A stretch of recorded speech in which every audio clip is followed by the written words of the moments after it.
오늘은 오카노 목사님 다락방 교재죠. 에베소서입니다. 오늘은 삼가죠, 삼가. 구속의 은혜라는 제목을 가지고 에베소서 1장 7절부터 12절까지 말씀을 함께 살펴봤으면 좋겠습니다. 먼저 마음의 문을 열매를 같이 보도록 하겠습니다.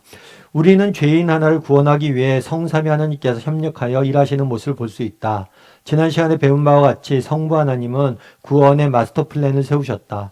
또한 성자 하나님은 그 계획을 따라 실제적으로 구원의 길을 열어 놓으시고 십자가의 죽음과 부활을 통해 이 놀라운 일을 이루셨다. 이 시간에는 하늘에 속한 신령한 복을 우리에게 값없이 주시기 위해 성자 하나님이 무엇을 하셨는지에 대해서 배워보자. 우리가 계속해서 에베소서를 배우고 있습니다. 그런데 에베소서를 배울 때 1장 1절과 2절은 인사말이라고 그랬죠. 그리고 3절부터 본격적으로 본론이 시작됩니다. 그런데 본론을 시작하면서 제일 첫 마디가 뭐예요? 찬송하리로다. 하나님에 대한 찬송으로 시작돼요. 그럼 왜 바울은 이렇게 하나님을 찬송했을까요? 그것은 하늘의 복을 우리에게 주셨다는 거예요.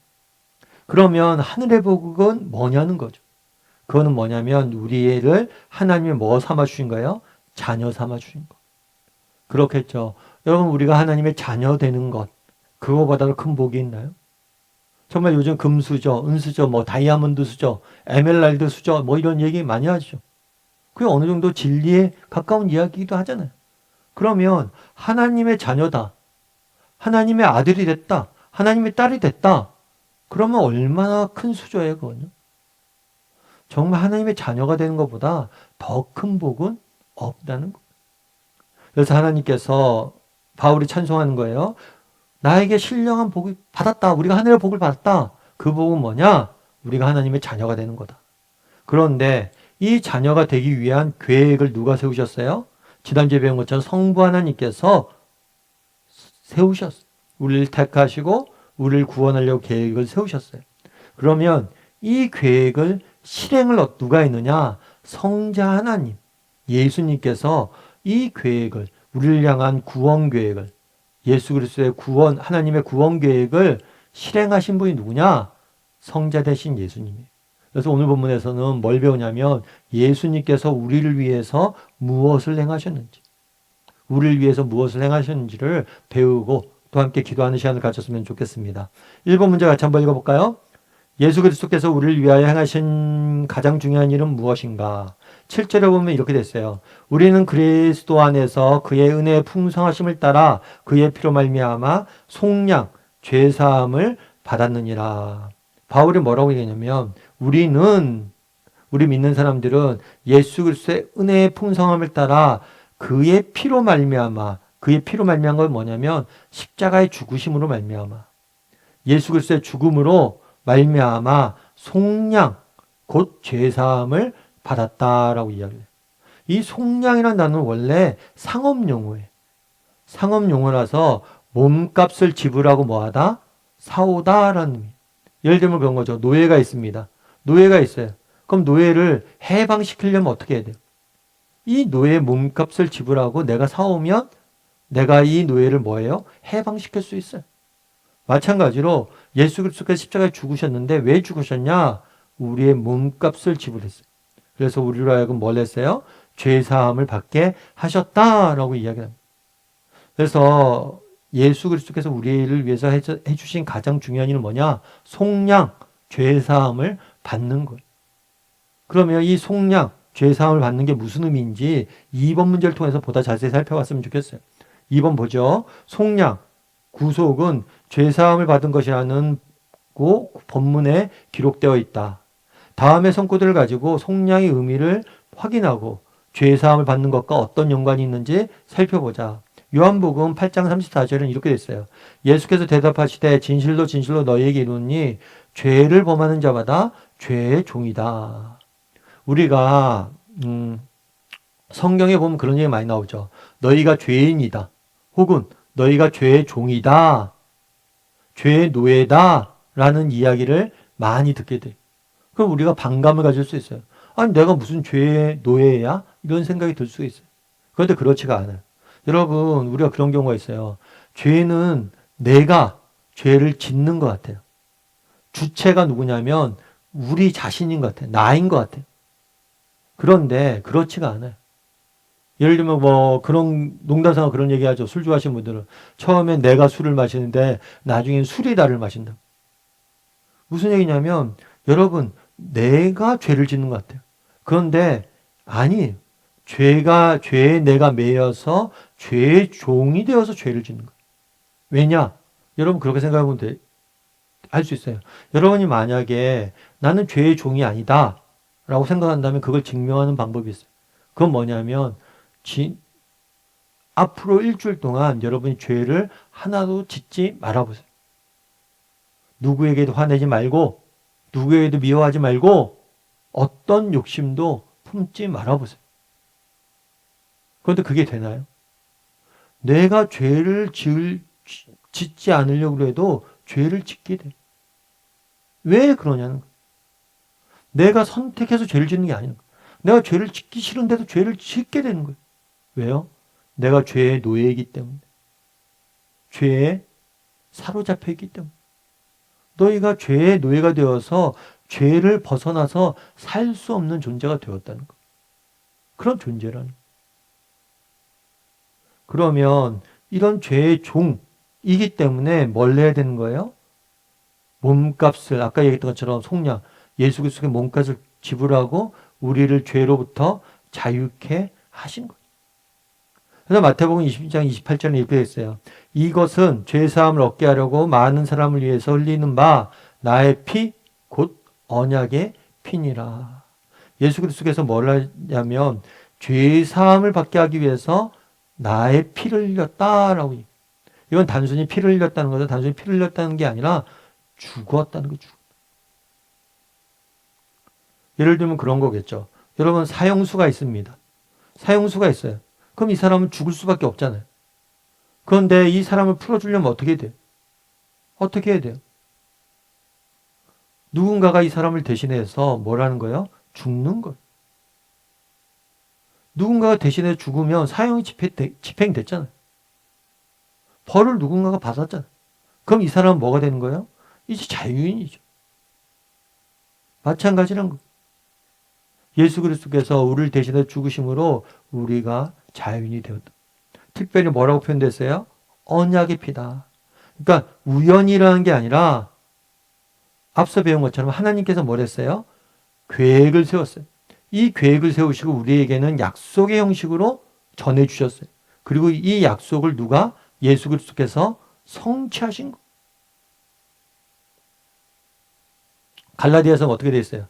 그리스도께서 우리를 위하여 저주를 받은 바 되사 율법의 저주에서 우리를 속량하셨으니 기록된 바 나무에 달린 자마다 저주 아래 있는 자라 하였습니다. 율법의 저주에서 우리를 뭐 했다고요? 속량했다라고 이야기해요. 원래 율법은 언제 주셨습니까?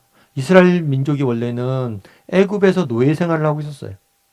그런데 하나님께서 모세를 보내서 그들을 구원해 내셨죠. 종이었다가 자유인이 되게 하셨어요. 그런 다음에 뭘 주셨냐? 시내산에서 율법을 주셨어요. 이제 너희가 자유인이 되었고 하나님 백성이 되었으니까 하나님의 백성답게 살도록 법을 주신 거예요. 그런데 이 율법을 어떻게 했어요? 주셨는데 유대인들이 이 율법대로 살지 못하고 뭐예요? 계속해서 율법을 어기고 범죄했어요. 그래서 그 결과 뭘 한 거예요? 죄의 싹, 대가는 사망이라고. 정말 율법에 의하면 너가 죄를 지으면 죽을 것이라고 말씀했는데 그 말씀 그대로 정말 우리가 죄를 짓고 죽음에 처하게 된 거예요. 그래서 율법에 따라 우리는 죽을 수밖에 없는 죄인이에요. 그런데 그 죄를 뭐예요? 예수 그리스도가 우리를 대신해서 죽으심으로 우리의 죄를 사해진 거예요. 로마서 5장 9절은 뭐라고 했어요? 이제 우리가 그의 피로 말미암아 의롭다 하심을 받았으니 의롭다 하심을 받았다. 이건 칭의라고 그러는 거예요. 이게 무슨 얘기냐면 자리 바꿈이에요. 자리 바꿈. 우리는 죄인이에요. 그리고 예수님은 죄가 없으신 의인이. 그런데 의인이신 예수님께서 우리의 죄인의 자리에 와서 죄값을 대신 받으셨어요. 그러자 죄인이었던 우리가 어디예요? 의인의 자리에 서게 된 거예요. 우리가 죄가 없지 않아요. 우리는 죄를 지었어요. 그럼에도 불구하고 예수 그리스도께서 우리를 대신해서 죄인의 자리에 섰기 때문에 우리가 예수님의 자리에 설 수 있는 것. 그래서 의롭다고 말하는 것. 죄인이지만 의인의 옷을 입어서 죄를 덮고 의롭다 하신 것. 그래서 예수님께서 어떻게 우리를 죄로부터 사해줬습니까? 여러분, 우리가 죄를 졌잖아요. 그럼 죄의 대가를 지불해야 되잖아요. 이 대가를 누가? 예수님이 대신 지불하시고 죄인이었던 우리를 어디로? 의인의 자리에 두셨기 때문에 우리가 죄로부터 뭘 하는 거예요? 사하심을 받게 된 거죠. 3번 문제 같이 한번 볼까요? 예수님의 피로 속량을 받은 사람은 두 번 다시 속량을 받을 필요가 없다. 왜 그런지 히브리서 10장 17절과 18절까지를 가지고 설명하고 이 사실을 확신할 때 각자 받은 은혜가 무엇인지 말해보라. 우리 본문에 17절에 이렇게 됐죠. 또 그의 죄와 그들의 불법이 내가 다시 기억하지 아니하리라 하셨으니 이것들이 사하여졌은즉 다시 죄를 위하여 제사 드릴 것이 없느니라 라고 이야기. 우리가 뭘 해요? 하나님께서 우리의 죄를 뭐 한다고요? 다시 기억하지 않는다. 우리가 죄를 졌어요. 하지만 예수 그리스도가 우리의 죄값을 다 지불하셨기 때문에 우리의 죄를 다시 기억하지 않고 다 없애주셨다. 이 사실을 확신할 때 우리가 갖는 은혜가 무엇인지 말해봐라. 여러분, 우리가 한 가지 기억할 것이 있어요. 그건 뭐냐면 죄예요, 죄. 죄는 우선 제2중성이 있어요. 제2중성. 우리가 죄를 범하잖아요. 이것은 두 가지 성격을 가져요. 첫 번째 뭐냐?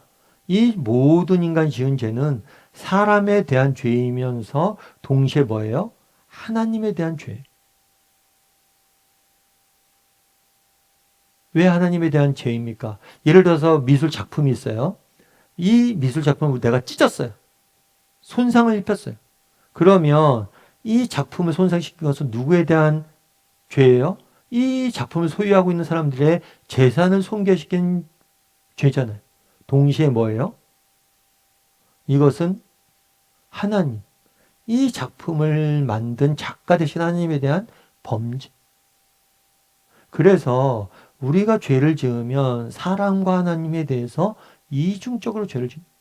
그래서 우리는 뭘 해야 되냐면 사람에 대해서도 용서를 구해야 돼요. 뿐만 아니라 여러분 하나님에 대해서도 용서를, 그러니까 우리 재판을 두 번 받는 거예요. 우리 일반 법에서도 그렇잖아요. 민사가 있고 형사가 있잖아요. 내가 형사는 뭐예요? 법을 어겼을 때 받는 거예요. 이 법을 어겼기 때문에 형벌을 받는 거죠. 근데 민사는 뭐예요? 이 법을 어기면서 개인에게 피해를 줬다면 그 피해에 대해서 보상을 하는 거죠. 마찬가지로 우리도 정말 사람에게 죄를 줬다면 그 사람에게 용서를 구해야 될 뿐만 아니라 뭘 해야 돼요? 하나님에게 용서를 받아야 되는 거예요. 그래서 이중성이 있는 거예요.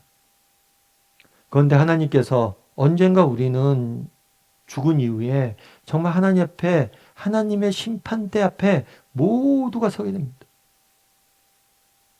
그래서 하나님의 심판을 받아야 돼요. 그런데 여러분, 정말 하나님 앞에 심판받는다. 이것이 얼마나 무서운 일인지 알아야 돼요. 사실 우리는 뭐 그런 적이 없죠. 뭐 경찰서 갈 일도 없고 법원에 갈 일도 없어요. 그래서 뭐 주변에 이제 검사하시는 분들 있고 그러면 뭐 그런 분들을 변호사 하시는 분들도 있고 그런데 그런 분들을 한테 부탁할 일이 없는 게 최고예요. 만날 일이 없는 게 최고예요. 정말 우리가 이 나쁜 짓을 해서 경찰서에 가게 되고 법원에 가게 되는 것만큼 무서운 일이 없어요. 사실 우리는 잘 모르죠. 제가 아는 집사님이 있어요. 한 번은 어떤 게 있냐면 그분은 목격자로서 한번 경찰에 소환을 당했어요. 어떤 일이 있었는데 그걸 목격한 거예요. 그래서 목격자 그렇게 했더니만 경찰서에 나온. 난 죄가 없는데 목격자로서 목격한 것을 진술하러 가는데 경찰서 들어간 게 무섭다는 거예요. 왜 그래요? 경찰이 갖고 있는 권위가 있는 거죠. 여러분 정말 법원도 뭐 1차 있고 2차 있고 대법원 그 얼마나 저기한 거예요. 정말 이 심판을 받을 때 이 심판의 주체가 누구냐? 여러분 정말 사람한테 혼나는 거요? 아빠한테 잘못해서 혼나는 거? 1도 아니에요. 정말 하나님 앞에서 우리의 죄에 대해서 심판받게 된다.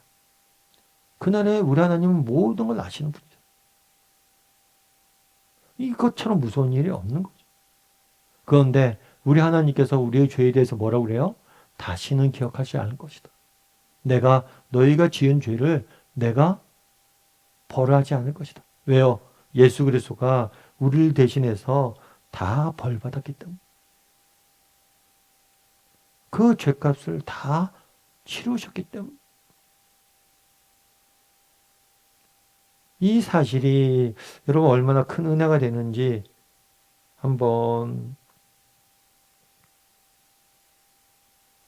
생각해 보면 좋을 것 같아요. 그래서 이 사실을 받고 확신할 때 각자가 받은 은혜가 무엇인지, 정말 예수 그리스도께서 우리의 죄를 위해서 십자가에 죽으시고 우리를 살리셨다. 이것이 얼마나 큰 은혜인지, 그리고 각자가 이 사실 때문에 받은 은혜는 무엇인지 한번 좀 이야기를 좀 나눠보면 좋을 것 같아요. 4번 문제 같이 한번 읽어볼까요? 그리스도의 피로 구속함을 받은 자들에게 예수 그리스도께서 주시는 것은 무엇이냐? 이는 그가 모든 지혜와 총명을 우리에게 넘치게 하사.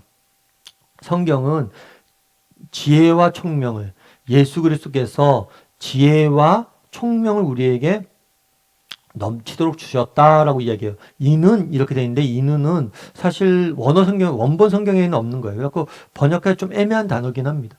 아무튼 지혜와 총명을 주셨다라고 이야기해요. 그렇다면 이 지혜와 총명은 뭘까요? 지혜와 총명. 우리 5번 문제 같이 한번 읽어볼까요? 지혜와 총명, 지식은, 총명은 지식이라고도 번역돼요. 지식은 성경에서 쌍둥이처럼 붙어 다닌다. 지혜는 삶과 죽음, 내세, 영원 등 생명의 궁극적인 문제에 대한 깨달음을 준다. 반면 총명은 인생의 실제적인 문제에 대해 깨달음을 준다. 우리가 세상을 살면서 날마다 실험하는 복잡한 문제들을 어떻게 다루고 처리할 것인가를 놓고 답을 얻는 것이 총명이라고 할 수 있다. 그렇다면 지혜와 총명을 어디서부터 얻을 수 있는가? 바울은 예수 그리스도를 발견한 사람은 이 두 가지를 모두 얻을 수 있다라고 말한다. 다시 말해 예수 그리스도를 발견한 사람은 이 두 가지를 모두 얻을 수 있다. 다음의 성구들을 가지고 이 사실을 확인해 보라. 뭐냐면 고린도전서 1장 30절에 이렇게 됐어요. 너희는 하느님으로부터 나서 그리스도 예수 안에 있고 예수는 하느님으로부터 나와서 우리에게 지혜와 의로움과 거룩함과 구원함이 되셨습니다. 앞서 얘기했던 것처럼 지혜는 뭐예요? 인생의 근본적인 문제에 대한 해답을 제공하는 것. 예수 그리스도 안에 우리 인생의 근본적인 문제에 대한 해답이 있다는 거죠. 그럼 인생의 근본적인 문제에 대한 해답이 무엇일까요? 여러분, 우리 인생의 가장 근본적인 질문은 뭐예요? 우리가 왜 이 세상에 태어났으며 우리는 어디로 가고 있으며 어떻게 사는 것이 참된 삶인가? 이 부분에 대한 해답이 누구에게 있다는 거예요? 예수님에게 있다는 거예요. 왜 그래요? 예수님을 통해서 이걸 봤잖아요. 예수님이 십자가에 죽으셨습니다. 근데 십자가에 죽으실 뿐만 아니라 뭐 하셨어요? 부활하셨어요. 그래서 우리에게 보여주셨어요. 아, 죽음이 끝이 아니구나.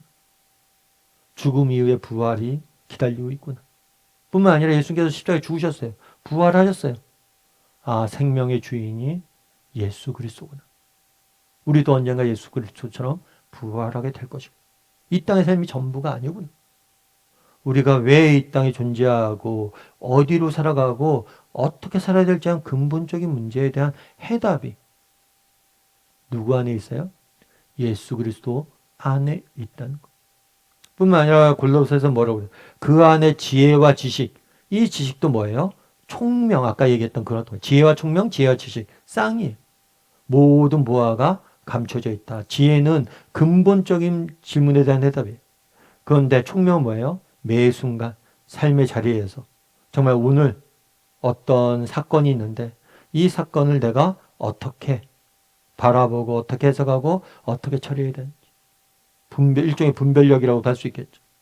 우리의 삶의 여러 가지 문제 속에서 어떻게 사는 것이 정말 참된 삶인지 분별하고 해석하고 살아갈 수 있는 이 총명, 지식을 누가?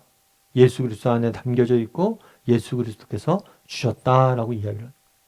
그럼 여러분들은 어떠세요? 정말 이 지혜와 총명을 예수 그리스도 안에 이런 지혜와 총명이 있음을 믿으세요? 그리고 이런 것들을 맛보았어요? 이런 것들을 우리가 맛보았죠. 여러분 정말 이런 지혜와 총명을 맛봤는지 한번 나눠보는 것도 필요한 것 같아요. 저는 개인적으로 뭐 종종 말씀드리지만 저는 맛봤어요. 제가 인생을 살면서 제가 이제 어렸을 때 저희 집안이 굉장히 어렵게 지냈어요. 그러다 보니까 제 인생에 정말 유년기를 규정하는 단어가 있다면 우울이었던 것 같아요. 우울. 굉장히 우울했던 삶을 살았던 것 같아요. 그리고 또 청년기, 제 삶을 규정한 단어가 있다면 방황이었던 것 같아요. 왜 세상이 이렇게 엉망진창인지, 왜 이렇게 돼 있는지.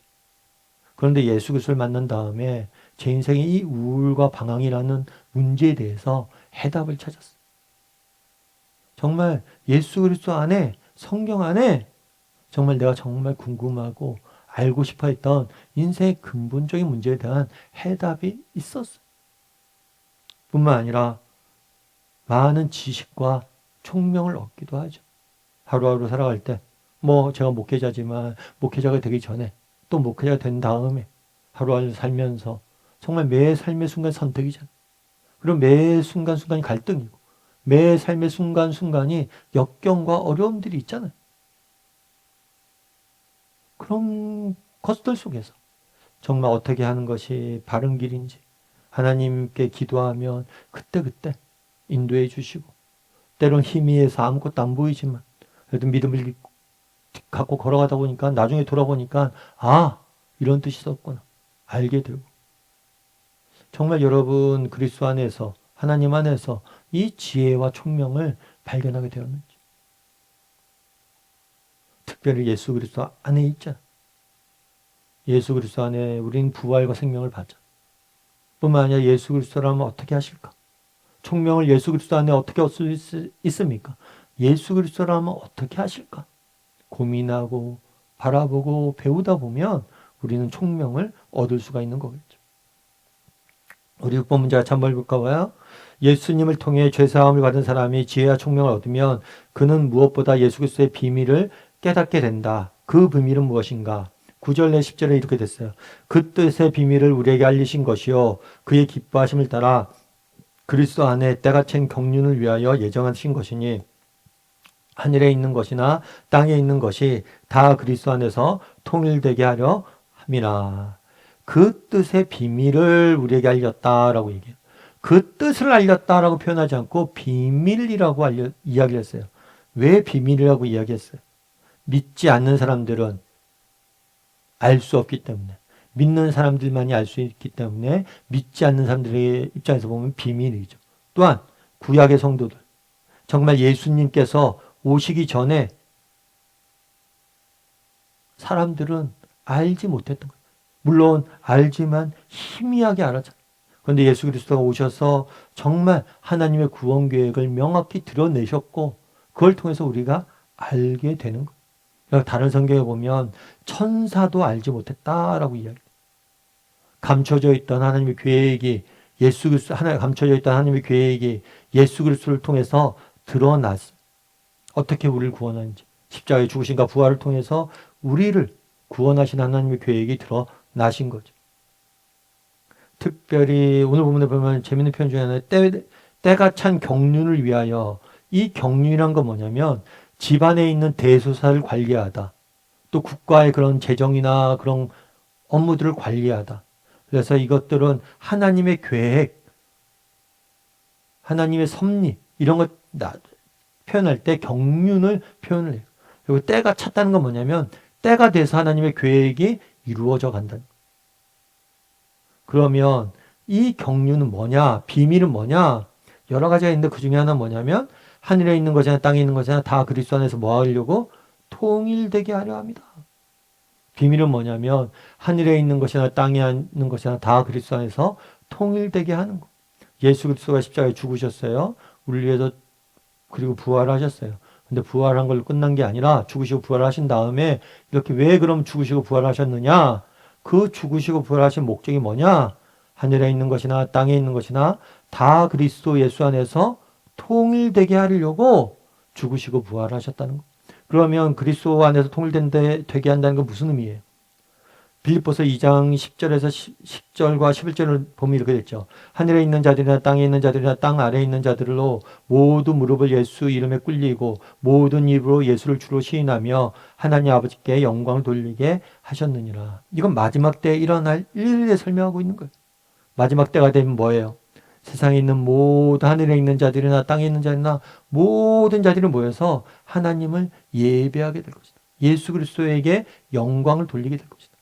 통일되게 한다는 것은 이 모든 사람들 뭐예요? 정말 하나님 전에 모여서 하나님을 예배하며 하나님과의 관계가 완벽하게 회복되어지는 거예요. 죄와 정말 불순종으로 무너졌던 하나님과의 관계가 완벽하게 회복되는 거예요. 뿐만 아니라 이사야서 6장 17절에 보면 보라 새 하늘과 새 땅이 창조됩니다. 인간이 죄를 짓고 범죄하고 그 결과 뭐냐면 이 땅이 지금 우리가 살고 있는 땅과 하늘이 뭐예요? 같이 타락을 했어. 형벌을 받았죠.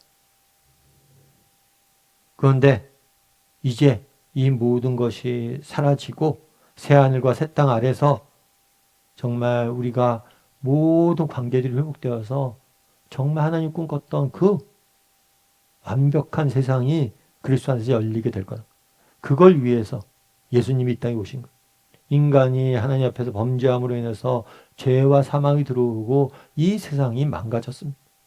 이 망가진 세상을 완벽히 회복하기 위해서 예수 그리스도께서 다시 오실 거예요. 재림하실 거예요. 그리고 그 재림을 이걸 구원의 완성이라고 그러거든요. 예수 그리스도께서 이 땅에 오셔서 정말 십자가에 죽으시고 부활하시고 다시 오심으로 하나님의 구원 계획을 완성하실 거예요. 그게 하늘과 모든 것들이 통일된다는 의미. 7번 문제에 이렇게 되어 있죠. 천지가 그리스도 안에서 하나로 통일되는 그날을 당신은 소망하고 있는가? 이 소망함으로 인해서 달라진 것은 무엇인가? 여러분 정말 그날에 대한 정말 다시 오실 날 주님이 다시 오실 날 새하늘과 새 땅 하나님 나라에 대한 소망이 있냐? 이걸 묻는 거예요. 여러분 미국에서 노예들이 이제 노예 해방이 됐잖아요. 노예 해방이 된 다음에 가장 노예 흑인 지도자들이 제일 힘들었던 일이 있대요. 그건 뭐냐면 노예들에게 저축을 가리키는 일이 제일 힘들었대요. 왜 저축을 가리키는 일이 힘들었을까요? 이 노예들은요, 내일에 대해서 소망이 없어요. 그냥 오늘 하루 어떻게 살아갈 수 있을까만 고민하고 사는 거예요. 내일에 대한 소망이 없으니까 저축을 안 하는 거예요.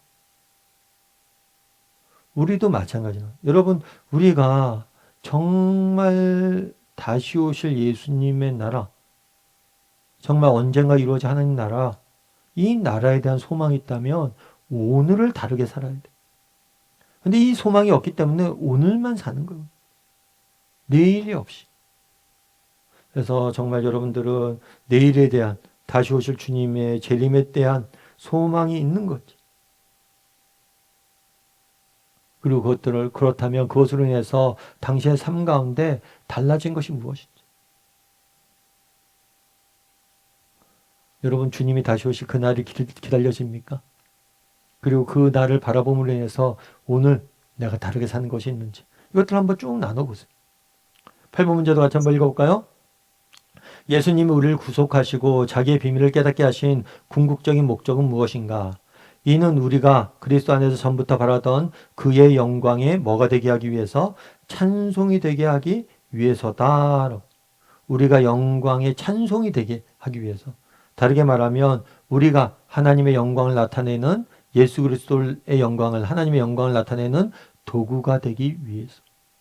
다르게 말하면 우리가 하나님의 영광을 찬송하게 하기 위해서 우리를 뭐예요? 이 진리를 깨닫게 하셨다는 거예요. 그래서 이 에베소서에 보면 이렇게 돼 있어요. 어떻게 돼 있냐면 1장 구조가 뭐 어떻게 돼 있냐면 찬송하리로다라고 시작하죠. 그러면서 하나님이 우리를 당신의 자녀 삼아 주셨다. 그래서 하나님의 구원에 대해서 찬송합니다. 그 계획을 세우신 분이 누구예요? 하나님, 성부 하나님. 그것들을 실행하신 분이 누구예요? 성자 하나님. 그리고 그것들을 뭐예요? 우리 삶 가운데 적용하시는 분이 누구예요? 성령 하나님. 이거 다음 주에 배우게 돼요. 그리고 성자와 성부와 성령의 사역에 대해서 쭉 소개를 합니다. 그리고 각각의 사역이 끝날 때마다 어떤 얘기가 있냐면 영광의 찬송이 되게 하기 위함이다 라고 이야기를 해요. 그래서 하나님의 영광을 찬송하게 하기 위해서 우리를 선택하셨다라고 말하고 있는 거예요. 그래서 정말 하나님이 그럼 영광을 찬송한다는 건 뭐예요? 그것은 뭐냐면 하나님의 베푸신 은혜를 깨닫고 그 은혜를 찬양하는 거예요. 예를 들면 그런 거잖아요. 여러분 요리사의 영광은 뭐예요? 요리사의 영광은 뭐예요? 요리사의 영광은 요리사가 맛있는 음식을 하잖아요. 그럼 그것들을 손님들이 먹고 야 요리사 정말 잘합니다. 요리 잘합니다. 이렇게 칭찬할 때 이 영광이죠. 마찬가지란 거예요. 하나님도 우리를 향해서 뭘 해요? 은혜를 베푸시죠. 그럼 우리 은혜를 맛보고 하나님을 찬송하는 거. 결국에 하나님께서 원하신 게 뭐냐? 정말 우리가 하나님의 은혜를 맛보고 그분의 이름을 높이길 원하는 거. 우리가 정말 그래서 예수 그리스도가 우리에게 베푸신 은혜를 오늘 배운 거죠. 예수님께서 십자가에서 우리를 위해서 죽으셨다. 우리를 속량하기 위해서. 이것이 얼마나 큰 은혜인지 우리가 알고 그분을 찬양하게 하기 위해서 되게 하기 위해서 우리에게 비밀을 깨닫게 하셨다는 것. 그래서 여러분 오늘 한번 나눠봐야 돼. 오늘 주제가 뭐예요? 구속의 은혜. 우리가 얼마나 하나님으로부터 사랑을 받았는지 예수 그리스도가 우리를 위해서 죽으셨다는 사실 이것이 갖는 의미가 뭔지 깊이 한번 돌아봐요. 그리고 그것이 우리에게 주시는 은혜 그것들 찬송하는 자리까지 나가야 되는 거죠. 그래서 삶의 열매가 얻으면 이렇게 돼 있어요. 예수님을 통해 얻은 죄사함의 은혜가 장차 나타나는 날에 대한 소망으로 인해 당신은 얼마나 하나님의 영광을 찬송하고 있는가. 다시 말하면 죄사함을 받았다는 사실과 그리스도 안에서 통일된 영원한 하나님 나라를 주사 하나님으로 인해 입을 열어 찬송하지 않으면 안 될 성도의 감격이 넘치고 있는가. 이 시간에는 하나님 구속의 은혜와 하나님 나라에 대한 찬송을 한 장씩 찾아 부른 후 함께 기도하는 시간을 갖도록 하자. 여러분 얼마나 찬양하고 있는가? 찬양하기 위해서 뭘 해야 돼요? 먼저 구속의 은혜를 알아야 돼. 그리고 우리에게 약속된 하나님 나라가 얼마나 멋진 곳인지 알아야 돼. 그곳은 정말 새하늘과 새 땅. 정말 더 이상 눈물과 아픔이 없는 그 무엇도 거리낌 없이 그 무엇도 우리를 가로막지 않고 참된 정말 하나님과의 관계를 누리고 서로와의 관계를 누리고 기쁨이 넘치는 땅이 될 거예요. 이를 위해서 예수 그리스도께서 우리를 대신해서 십자가에서 죽으셨어요. 이것이 얼마나 큰 은혜인지 알아야 돼요. 여러분이 정말 누군가를 위해서 대신해서 죽는다는 거 쉬운 일이 아니에요. 특별히 우리가 원수 되었을 때, 죄인 되었을 때 예수 그리스도께서 우리를 위해서 죽으셨다고 그러죠. 이것이 얼마나 놀라운 일인지를 알아야 돼요. 우리의 문제는 무엇입니까? 이 십자가가 얼마나 놀라운 일인지, 우리가 얼마나 큰 사랑을 받았고 있는지 깨닫지 못하는 것. 그리고 우리에게 약속되어 있는 하나님 나라가 얼마나 귀하고 값진지 우리가 모르는 것. 그래서 여러분들 함께 또 그 부분에 대해서 오늘 각자 느낀 바를 나눠. 내가 십자가의 사랑에 대해서 이런 경우에 이렇게 느낀 적이 있다. 또 하나님 나라에 이런 소망이 있다. 이 과에서는 이것들을 나누는 거. 여러분들 각자 한번 마음속에 있거나 들었거나 알거나 이런 것들 좀 나누고 은혜 받는 시간이 되었으면 좋겠고, 마지막으로 찬송, 각자 이런 은혜나 하나님 나라에 대해서 잘 담겨져 있는 찬송이 있다면 함께 다락방에서 부르고 하나님을 찬양하는 시간들 가졌으면 좋겠습니다.